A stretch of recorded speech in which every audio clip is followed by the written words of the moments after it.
ಕಾರ್ಯಕ್ರಮವನ್ನು ಹಮ್ಮಿಕೊಂಡಿದ್ದೀವಿ. ನಮ್ಮ PU college ಮಕ್ಕಳು ಜೊತೆಗೆ ನಮ್ಮ ಎಲ್ಲ ಮೆಡಿಕಲ್ ಕಾಲೇಜ್ ವಿದ್ಯಾರ್ಥಿಗಳು ಇವತ್ತು ಒಂದು ಈ ಸಂಗಮ ಏನಾಗ್ತಾ ಇದೆಯಲ್ಲ ಅದಕ್ಕೆ ಕಾರಣೀಭೂತರಾದ ನಮ್ಮ ಉನ್ನತಿ ಹೀಲಿಂಗ್ ಫೌಂಡೇಶನ್ ಡಾಕ್ಟರ್ ಸರಸ್ವತಿ ಅವರ ಟೀಮ್ ಅವರ ತಂಡ ಜೊತೆಗೆ ನಮ್ಮ ಇಲಾಖೆಯ ಎಲ್ಲ ನಮ್ಮ DDPU ಮತ್ತು ನಿಮ್ಮ ಪ್ರಿನ್ಸಿಪಲ್ರು ನಿಮ್ಮ ಎಲ್ಲ ಶಿಕ್ಷಕರು ಸೇರಿ ಈ ಒಂದು ಕಾರ್ಯಕ್ರಮ ಮಾಡಿದ್ದಕ್ಕೆ ಮೊದಲು ನಿಮ್ಮೆಲ್ಲರ ಕಡೆಯಿಂದ ಚಪ್ಪಾಳೆ.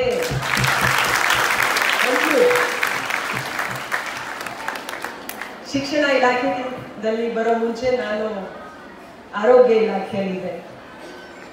ನಮ್ಮ ಮೆಡಿಕಲ್ ಕಾಲೇಜಿನ ಸ್ಟೂಡೆಂಟ್ಸ್ಗಳು ಕಮ್ಯುನಿಟಿಗೆ ಹೋಗಬೇಕು, ಕನಿಷ್ಠ ಆದರೂ ತಿಂಗಳಿಗೆ ಒಂದ್ಸಲ ಆದರೂ ಪಕ್ಕದ ಹಳ್ಳಿಗೆ ಹೋಗಿ ಅಲ್ಲಿ ಏನು ಪ್ರಿವೆಂಟಿವ್ ಆ್ಯಕ್ಷನ್ ಅಂದರೆ ತಡೆಗಟ್ಟಲಿಕ್ಕೆ ಏನು ಕ್ರಮ ಕೈಗೊಳ್ಬೋದು, ಜನರಿಗೆ ಏನು ಮಾಹಿತಿ ಕೊಡ್ಬೋದಾಗಿದೆ ಅದ್ರ ಬಗ್ಗೆ ಅವರು ಸ್ವಲ್ಪ ಆದರೂ ಸಮಯವನ್ನು ಕೊಡಬೇಕು ಅಂತ ಹೇಳಿ ಇಲಾಖೆಯಲ್ಲಿ ಆ ತೀರ್ಮಾನ ಮಾಡಿದ್ವಿ. ಕಾರಣ ನೀವು ವೈದ್ಯರಾಗಿ ನಿಮ್ಮ ಪೇಷಂಟ್ಸ್ ಜಾಸ್ತಿ ಆಗಬೇಕಾ ಕಡಿಮೆ ಆಗಬೇಕು? ಪೇಷಂಟ್ಸ್ ಕಡಿಮೆ ಆಗಬೇಕಾದ್ರೆ ನಾವು ಡಿಸೀಸನ್ನು ಬರೋ ಮುಂಚೆ ಕಡಿಮೆ ಮಾಡಬೇಕು. ಅವತ್ತ ಎಲ್ಲ ಹಾರ್ಟ್ ಎಲ್ಲ ಫೇಲ್ ಆದಮೇಲೆ ಏನು ಪ್ರಯೋಜನ ಇಲ್ಲ, ಏನು ನೀವು ಕೌನ್ಸಿಲಿಂಗ್ ಮಾಡಿದ್ರು ಪ್ರಯೋಜನ ಇಲ್ಲ. ಹಾಗಾಗಿ ನಾವು ಒಂದು ಕಾರ್ಯಕ್ರಮ ಮಕ್ಕಳಿಗೋಸ್ಕರ ವಿದ್ಯಾರ್ಥಿಗಳಿಗೋಸ್ಕರ ಶಾಲೆ ಮತ್ತು ಕಾಲೇಜಲ್ಲಿ ನಮ್ಮ ಮಕ್ಕಳದು ಒಂದು ಚಿಕಿತ್ಸೆ ಇದು ಪರೀಕ್ಷೆ ಮಾಡ್ತೀರಲ್ಲ, ಆರೋಗ್ಯ ಪರೀಕ್ಷೆ ಮಾಡ್ತೀರಲ್ಲ ವರ್ಷಕ್ಕೆ. ಆ ಆರೋಗ್ಯ ಪರೀಕ್ಷೆ ಮಾಡುವಾಗ ನಮ್ಮ ಈ ಅಡಾಲೆಸೆಂಟ್ ಹರಿಯುವ ಮಕ್ಕಳು ಅವರ ಒಂದು ವಿಶೇಷ ಸಮಸ್ಯೆಗಳನ್ನು ನಾವು ನೋಡಿದ್ದೀವಿ. ಹೆಲ್ತ್ ಸಮಸ್ಯೆ, ಆ ಹೆಲ್ತ್ ಸಮಸ್ಯೆಯನ್ನ ನಾವು ಸರಿಪಡಿಸಬೇಕಾದ್ರೆ ಕೇವಲ ಗುಳಿಗೆಗಳು ಸಾಲದು. More than physical, it was mental health. ಒಂದು ಪ್ರಶ್ನೆ ಕೇಳ್ತೀನಿ ನಮ್ಮ ವಿದ್ಯಾರ್ಥಿಗಳಿಗೆ. ಎಲ್ಲರೂ ನೀವು ದೇವರ ಕೃಪೆಯಿಂದ ಎಲ್ಲರಿಗೆ 2 ಕಣ್ಣಿದೆ, ಎಲ್ಲರ ಸ್ಕೋರ್ ಒಂದೇ ಇದೆಯಾ? ವೈ? ಯಾಕೆ? ನಮ್ಮ ಸ್ಕೋರ್ ಅನ್ನ ಡಿಸೈಡ್ ಮಾಡೋದು ಏನ್ ಗೊತ್ತಾ? ನಮ್ಮ ಮೈಂಡ್. ಎಷ್ಟು ಮಟ್ಟಿಗೆ ನಿಮ್ಮ ಮೈಂಡ್ ಫೋಕಸ್ಡ್ ಇದೆ ನಿಮ್ಮ ಗುರಿ ಮೇಲೆ. ಯಾವುದೇ ಗುರಿ ಇರ್ಬೋದು, ನೀವು ಸಂಗೀತಕಾರರಾಗಬೇಕು ಅಥವಾ ಸ್ಪೋರ್ಟ್ಸ್ ಪರ್ಸನ್ ಆಗಬೇಕು ಅಥವಾ ಅಕಾಡೆಮಿಕ್ಸ್ ಅಲ್ಲಿ ಅಥವಾ IAS ಆಫೀಸರ್ ಆಗಬೇಕು ಅಥವಾ ಡಾಕ್ಟರ್ ಆಗಬೇಕು. ನಿಮ್ಮ ಮೈಂಡ್ ಎಷ್ಟು ಫೋಕಸ್ಡ್ ಇದೆ ಅದ್ರ ಮೇಲೆ ಡಿಪೆಂಡ್ ಆಗೋದು. ನೀವೊಂದು ಮಾತು ಕೇಳಿರ್ಬೇಕು, ನಮ್ಮ ಥಾಟ್ಸ್ ಏನಿದೆ, ಮನಸ್ಸಿನಲ್ಲಿ ಏನು ವಿಚಾರಗಳು ಬರ್ತಾವೆ ಅದ್ರ ಪ್ರಕಾರ ತಾನೇ ನಾವು ಆ್ಯಕ್ಷನ್ ಮಾಡೋದು. ಯಾವುದೇ ಆ್ಯಕ್ಷನ್ ಥಾಟ್ ಬರದೆ ಮಾಡ್ತೀರಾ ಅಂದರೆ ಯೋಚನೆ ಮಾಡದೆ ಆ್ಯಕ್ಷನ್ ಮಾಡ್ತೀರಾ? ಅವ್ರು ದಡ್ಡರು ಅಂತ ಹೇಳ್ತೀವಿ, ಅವ್ರು ಯೋಚನೆ ಮಾಡಿದಾರಂತ. ದಿನಕ್ಕೆ ನಮ್ಮ ಮನಸ್ಸಲ್ಲಿ ಎಷ್ಟು ವಿಚಾರಗಳು ಬರ್ತಾವೆ ಯಾರಿಗೆ ಗೊತ್ತಾ? ಡಾಕ್ಟರ್ಸ್ ಗೊತ್ತಾ? ಪ್ರತಿದಿನ ನಮ್ಮ ಮನಸ್ಸಿನಲ್ಲಿ ಎಷ್ಟು ವಿಚಾರಗಳು ಬರ್ತಾವೆ? ಎಷ್ಟು ಸಂಖ್ಯೆ? 65,000 ವಿಚಾರಗಳು. ಈಗ ಕುತ್ಕೊಂಡಾಗಲೇ 10,000 ಆಗಿರ್ಬೇಕು. ಅಂದ್ರೆ ಮನಸ್ಸು ಓಡಾಡ್ತದೆ ಅಲ್ವಾ? ಹಾಗೆ ಆ ಮನಸ್ಸನ್ನ ನಾವು ಕಂಟ್ರೋಲ್ ಮಾಡದೆ ಹೋದ್ರೆ ನಮ್ಮ ಗುರಿಗೆ ತಕ್ಕಂತೆ ನಾವು ಹೀಗೆ ಹ್ಯಾಂಡಲ್ ಮಾಡ್ತೀವಲ್ಲ, ಗಾಡಿ ಆಗಲಿ ಕುದುರೆ ಆಗಲಿ ಹ್ಯಾಂಡಲ್ ಮಾಡ್ತೀವಲ್ಲ, ಅದು ಮಾಡದೆ ಹೋದ್ರೆ ಇಲ್ಲಿ ಅಲ್ಲಿ ಅಲ್ಲಿ ಅಲ್ಲಿ ಸುತ್ತಾಡ್ತಾ ನಮಗೆ ಬೇಕಾದ ಎನರ್ಜಿ ನಮ್ಗೆ ಕೊಡೋದಿಲ್ಲ.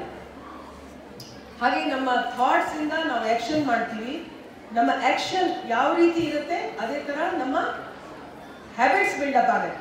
ಈಗ ಏನು ಆಕ್ಷನ್ ಇದೆ, ನಾನು ದಿನ ಚೆನ್ನಾಗಿ ಓದ್ತೀನಿ ಅಂತೇಳಿ ನಿಮ್ಮ ಓದುವಂಥ ಹ್ಯಾಬಿಟ್ಸ್ ಆಗುತ್ತೆ. ಅಥವಾ ಯಾವುದು ಬೇರೆ ಇದರಲ್ಲಿ ನಮ್ಮ ಹ್ಯಾಬಿಟ್ಸ್ ಇಂದ ಬರ್ತಾ ಬರ್ತಾ ಏನಾಗುತ್ತೆ, ನಮ್ಮ ಕ್ಯಾರೆಕ್ಟರ್, ಇವರು ಒಳ್ಳೆಯವರು, ಇವರು ಬಹಳ ಬುದ್ಧಿವಂತರು, ಇವರು ದಡ್ಡರು, ಇವರು ಹೀಗೆ ಇವರು ಹಾಗೆ ಅಂತ ಕ್ಯಾರೆಕ್ಟರ್ ಬಿಲ್ಡ್ ಆಗುತ್ತಲ್ಲ. ಸೊ ಅವ್ರ ಹ್ಯಾಬಿಟ್ಸ್ ಇಂದ ಕ್ಯಾರೆಕ್ಟರ್ ಆಗುತ್ತೆ. ಕ್ಯಾರೆಕ್ಟರ್ ಯಾವ ರೀತಿ ಆಯ್ತಂದ್ರೆ ಅದರಿಂದ ನಮ್ಮ ಫ್ಯೂಚರ್ ಡಿಸೈಡ್ ಆಗುತ್ತೆ.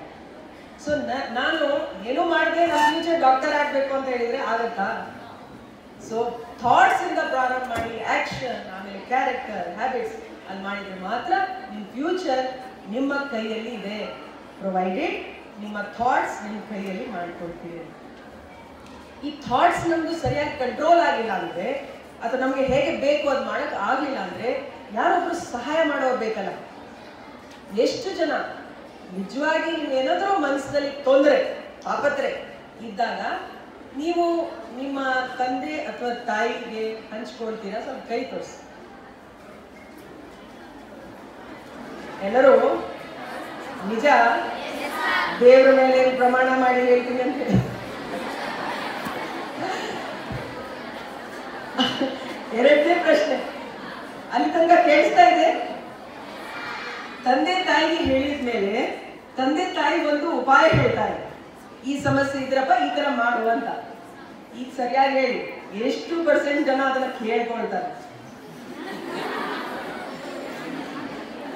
ಕಡಿಮೆ. ಕಾರಣ ಏನ್ ಗೊತ್ತಾ? ಯಾಕೆ ನಮ್ಮ ತಂದೆ ತಾಯಿ ಮಾತು ಕೇಳಲ್ಲ? ಯಾಕೆ? ನಮ್ಮಲ್ಲಿ ಒಂದು ಸ್ವಾಭಿಮಾನ ಇದೆ. ಈ ವಯಸ್ಸಿನಲ್ಲಿ ನನಗೆ ಎಲ್ಲ ಗೊತ್ತು, ಅವ್ರು ಹೇಳ್ತಾರೆ ಸರಿಯಲ್ಲ, ನನಗೆ ಗೊತ್ತು. ಆದರೆ ಎಷ್ಟು ಜನ ತಮ್ಮ ಫ್ರೆಂಡ್ಸ್ ಜೊತೆಗೆ ಹಂಚ್ತಾರೆ? ಫ್ರೆಂಡ್ಸ್ ಹೇಳಿದ ಕೆಲಸ ಎಷ್ಟು ಜನ ಅರ್ಥ ಮಾಡ್ಕೊಳ್ತಾರೆ ಅಥವಾ ಮಾಡ್ತಾರೆ? ಅವ್ರ ಮೇಲೆ ಜಾಸ್ತಿ ವಿಶ್ವಾಸ, ಹೌದಲ್ಲ? ಯಾಕೆ? ಅಲ್ಲ, ಇವರು ನನ್ನ ವಯಸ್ಸಿನವರು, ಇವ್ರು ನನ್ನ ಹಾಗೆ ಯೋಚನೆ ಮಾಡ್ತಾ ಇದ್ದಾರೆ, ಇವರಿಗೆ ನನ್ನ ಸಮಸ್ಯೆ ಅರ್ಥ ಆಗ್ತಾ ಇದೆ, ಅದಕ್ಕೆ ಇವರು ಹೇಳೋದು ಮಾತು ನನಗೆ ಸರಿ ಆಗುತ್ತೆ ಅಂತ ಆ ವಿಶ್ವಾಸ. ತಪ್ಪೇನಿಲ್ಲ, ಬಹಳಷ್ಟು ಸಲ ಅದು ಸರಿ ಆಗಿರ್ತದೆ. ಇದನ್ನ ಪಿಯರ್ ಗ್ರೂಪ್ ಲರ್ನಿಂಗ್ ಹೇಳ್ತೀವಿ. ಅಂದ್ರೆ ನಮ್ಮ ಸಮಾನಾಂತರ ವಯಸ್ಸಲ್ಲಿ ಇದ್ದವ್ರ ಜೊತೆಗೆ ನಾವು ಹಂಚ್ಕೊಳ್ಳುವಾಗ ಅವರಿಂದ ನಾವು ಒಂದು ಸಲಹೆ ಪಡೆದು ನಾವು ಅದನ್ನ ನಮ್ಮ ಸಮಸ್ಯೆಯನ್ನು ಬಗೆಹರಿಸ್ತೀವಿ. ಇದೇ ಒಂದು ನಮ್ಮ ಸೈಕಾಲಜಿಯನ್ನು, ನಾನು ಮನೋವಿಜ್ಞಾನ ಶಾಸ್ತ್ರದಲ್ಲಿ MA ಮಾಡಿದ್ದೀನಿ, ಅದಕ್ಕೆ ಈ ಥರ ಹೇಳ್ತಾ ಇದ್ದೀನಿ. ಇದೇ ಸೈಕಾಲಜಿಯನ್ನು ಅರ್ಥ ಮಾಡಿಕೊಂಡು ಡಾಕ್ಟರ್ ಸರಸ್ವತಿ ಅವರು ಇವತ್ತು ಮೆಡಿಕಲ್ ಕಾಲೇಜ್ ಸ್ಟೂಡೆಂಟ್ಸ್ ಮತ್ತು ನಮ್ಮ PU ಕಾಲೇಜ್ ಸ್ಟೂಡೆಂಟ್ಸನ್ನು ಒಂದು ಸಂಗಮವನ್ನು ಮಾಡಿದ್ದಾರೆ. ಕಾರಣ ಇಷ್ಟೇ, ನೀವು ಅವ್ರ ಜೊತೆಗೆ ಮಾತಾಡುವಾಗ ಅವರು ಒಂದು ಆಲ್ಮೋಸ್ಟ್ ನಿಮ್ಮ ಏಜ್ ಗ್ರೂಪ್ನಲ್ಲಿ ಯಂಗ್ಸ್ಟರ್ಸ್ ಇದ್ದಾರೆ, ಜೊತೆಗೆ ಅವರು ಪರಿಣಿತರು ಕೂಡ ಇದ್ದಾರೆ. ಅವ್ರಿಗೆ ಅರ್ಥ ಆಗುತ್ತೆ, ಫಿಸಿಕಲ್ ಎಲ್ಲ ವಿಷಯ ಅರ್ಥ ಆಗುತ್ತೆ. ಅವರಿಗೆ ಸರಿಯಾಗಿ ಮಾರ್ಗದರ್ಶನ ಕೊಡ್ತಾರೆ. ನೀವು ಅದನ್ನು ಪಾಲಿಸುವಂಥ ಪ್ರಾಬಬಿಲಿಟಿ ಜಾಸ್ತಿ ಇರುತ್ತೆ, ಹಾಗೆ ನಿಮಗೆ ಬರ್ತಕ್ಕಂಥ ಲಾಭ ಕೂಡ ಜಾಸ್ತಿ ಆಗುತ್ತೆ ಅಂತ ಹೇಳಿ ಈ ಒಂದು ಉತ್ತಮ ಏನು ನಾವು ಮಾಡಕ್ಕೆ ಹೊರಟಿದ್ದೀವಿ ಒಂದು ಎಕ್ಸ್ಪೆರಿಮೆಂಟ್ ಖಂಡಿತವಾಗಿ ಮುಂದಿನ ದಿವಸಗಳಲ್ಲಿ ಎಲ್ಲ ಶಾಲೆಗಳಿಗೆ ಹಾಗೂ ಎಲ್ಲ ಕಾಲೇಜಸ್ಗಳಿಗೆ, ಮೆಡಿಕಲ್ ಕಾಲೇಜಸ್ಗಳಿಗೆ ನಾವು ವಿಸ್ತರಿಸೋಣ. ಇದರಿಂದ ಹೆಚ್ಚು ಮಕ್ಕಳಿಗೆ, ವಿಶೇಷವಾಗಿ ಹೆಣ್ಮಕ್ಕಳಿಗೆ ಪ್ರಯೋಜನ ಬರಲಿ. ನನಗೆ ಒಂದೇ ಒಂದು ವಿಶ್ವಾಸ, ಈ ಕೌನ್ಸಿಲಿಂಗ್ ಆದಮೇಲೆ ನಿಮ್ಮ health including physical mental health problem ಸರಿಯಾದರೆ ನೀವೆಲ್ಲರೂ ಟಾಪರ್ಸ್ ಆಗ್ತೀರಿ. ಆಗ್ಬೇಕು ಮನಸ್ಸಿದೆಯಾ? ಮುಂದಿನ ವರ್ಷದಲ್ಲಿ ಕಾಣಬೇಕಲ್ಲ ರಿಸಲ್ಟು. ಹಾಗಾಗಿ ಬಹಳ ಮುಕ್ತವಾಗಿ ನೀವು ಸಮಸ್ಯೆಗಳನ್ನು ಹಂಚಿಕೊಂಡು ಅದಕ್ಕೆ ಸರಿಯಾದ ಉಪಾಯವನ್ನು ಪಡೆದು ಅದರ ಪ್ರಯೋಜನವನ್ನು ಪಡೆದು ನಿಮಗೆ, ನಿಮ್ಮ ತಂದೆ ತಾಯಿಯವರಿಗೆ, ನಿಮ್ಮ ಶಾಲೆಯವರಿಗೆ, ಎಲ್ಲರಿಗೆ ಒಂದು ಒಳ್ಳೆ ಹೆಸರು ಬರುತ್ತೆ, ಒಳ್ಳೆ ಖುಷಿ ಬರುತ್ತೆ. ಈ ವರ್ಷ 2018 ಇದಕ್ಕೆ ಸಾಕ್ಷಿಯಾಗಲಿ ಅಂತ ಹಾರೈಸುತ್ತಾ ಇನ್ನೊಮ್ಮೆ ನಮ್ಮ ಡಾಕ್ಟರ್ ಬಂಧುಗಳಿಗೆ ಜೋರಾಗಿ ಚಪ್ಪಾಳೆ ಮಾಡಿ ಧನ್ಯವಾದಗಳನ್ನು ತೋರಿಸೋಣ. Thank you.